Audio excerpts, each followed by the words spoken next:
कहीं ना कहीं इन आशा बहनों की आशाओं पर लगातार पानी फेरती हुई आ रही है। शायद ये सरकार नहीं समझ पा रही है और इसीलिए बार बार उसको एक ऐसा मामूली सा पत्थर समझ करके फेंकी जा रही है, फेंकी जा रही है, फेंकी जा रही है। जो छपता है वो दिखता है और मीडिया की ये ताकत है और ये लोकतांत्रिक व्यवस्था की ताकत है कि हम उस चीज को, सत्यता को सबके सामने लेकर के आए। हमें लगता है माननीय सदस्यों ने पूरा अध्ययन नहीं किया है, सतही जानकारी के तहत सवाल लगाया है।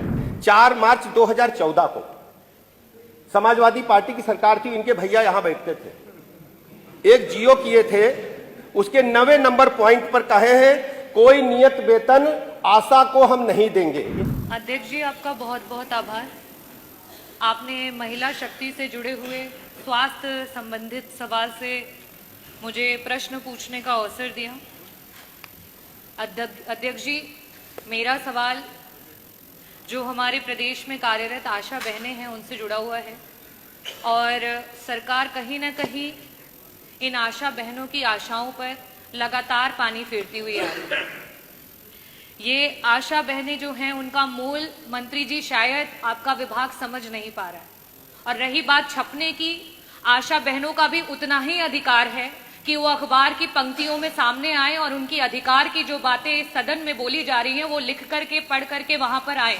क्योंकि आज वो आशा बहनें जिस तरीके से आपके विभाग की रीढ़ बन करके हैं, शायद ये सरकार नहीं समझ पा रही है और इसीलिए बार बार उसको एक ऐसा मामूली सा पत्थर समझ करके फेंकी जा रही है, फेंकी जा रही है, फेंकी जा रही है। लेकिन मंत्री जी शायद आप ये समझ नहीं पा रहे हैं कि ये आशा बहनें हीरा है और उसका वर्णन, क्योंकि हमारे वित्त मंत्री जी यहाँ बैठे हैं, मैं कहना चाहूंगी कि इस विभाग में जो आशा बहनें जिस तरीके से काम कर रही हैं, चाहे वो संक्रमित रोग हो उनको बचाने के लिए, मैं बहुत डिस्क्रिप्शन के साथ नहीं बोलूंगी, लेकिन ये बजट से रिलेटेड है, इसलिए मैं कहना चाहूंगी कि जितना वो काम कर रही हैं, अगर उनका काम रोक दिया जाए तो आपके विभाग का जो संपूर्ण का बजट है वो पूरा का पूरा बजट भी आप लगा देंगे, तब भी आप उनके द्वारा किए हुए कार्यों को पूरा नहीं कर पाएंगे। और ऐसी स्थिति में 1 ट्रिलियन इकोनॉमी की बात हुई पिछले सदन में और लगातार सरकार के द्वारा हो रही है। ऐसी स्थिति में 8,08 करोड़ का बजट है उत्तर प्रदेश की सरकार लेकर के आई है, लेकिन उस बजट में हमारी आशा बहनों के लिए कुछ भी नहीं है। मंत्री जी, मेरा प्रश्न आपसे ये है कि आप बात करते हैं कि उनका इतना मानदेय है और इतना सरकार दे रही है। मेरे पास आंकड़े हैं और मैं उसे टेबल भी करना चाहूंगी कि वर्तमान में 24 ऐसे जिले हैं और 25,000 आशा महिलाएं हैं जो हमारी वर्कर्स हैं जिनका भुगतान नहीं हुआ है। और आज वो रोडों पे हैं, वो जगह जगह पर आपसे मिलना चाह रही हैं, लेकिन उन्हें आपसे मिलने का अवसर नहीं मिल रहा है। और शायद इसीलिए नहीं मिल रहा है क्योंकि वो छप नहीं रही हैं। जो छपता है वो दिखता है और मीडिया की ये ताकत है और ये लोकतांत्रिक व्यवस्था की ताकत है कि हम उस चीज को, सत्यता को सबके सामने लेकर के आए।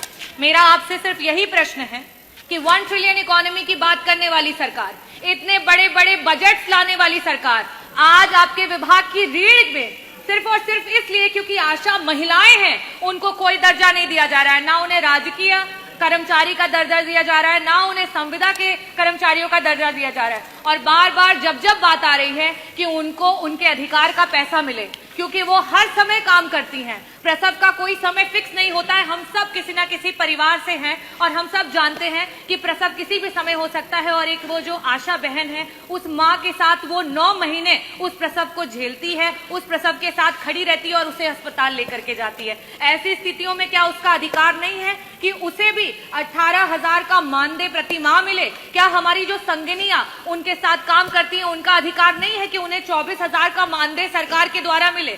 तो मेरा प्रश्न पहला तो मैंने पूछ लिया, साथ ही साथ मैं आपसे अपने अनुपूरक भी पूछ लेती हूँ कि आज अस्पतालों में जब वो महिलाएं प्रसव की महिलाओं को लेकर के, मरीजों को लेकर के पहुंचती हैं तो वहां उनके रुकने तक का इंतजाम अस्पतालों में नहीं है।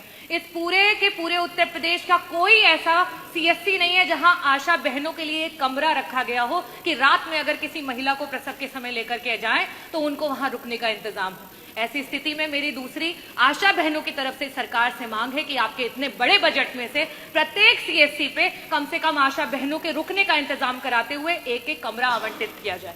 मेरा तीसरा आपसे मांग ये है कि ये जो बहनें दिन रात कड़ी तपस्या कर रही हैं, मेहनत कर रही हैं, सड़कों पे घूम रही हैं, परिवारों को जोड़ रही हैं, जागरूक कर रही हैं, prevention is better than cure, इसकी बात कर रही है। क्या इन महिलाओं का अधिकार नहीं है कि उन्हें स्वास्थ्य बीमा और उन्हें जीवन बीमा मिले? क्या सरकार अपने विभाग की इतनी महत्वपूर्ण महिलाओं को ये नहीं दे सकती है?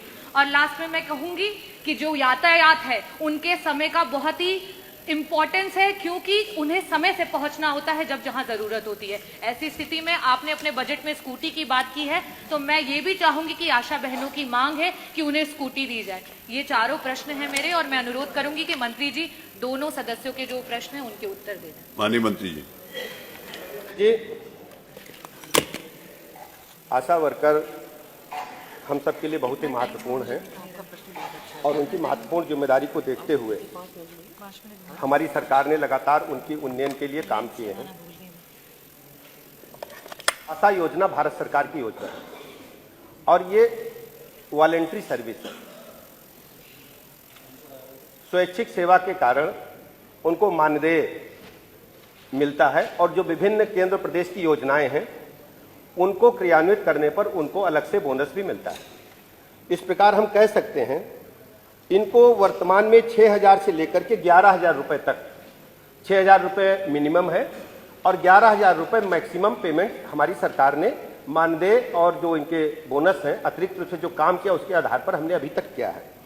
अभी 16-17 में इनको 2,306 रुपया मिलता था टोटल, अब ये 6 से 11,000 रुपया हो गया है। दूसरा, 25-26 के बजट में हम इनको 2,000 से 3,000 रुपए करने के लिए हम प्लान बनाए हैं। इसको हम आगे भारत सरकार को 3500 तो पहले ही दे रहे हैं, भारत सरकार को हमने लिखा है। अच्छा, वो देते हैं। दूसरा क्या है, अभी हमें लगता माननीय सदस्यों ने पूरा अध्ययन नहीं किया है, सतही जानकारी के तहत सवाल लगाया है। हमारी सरकार ने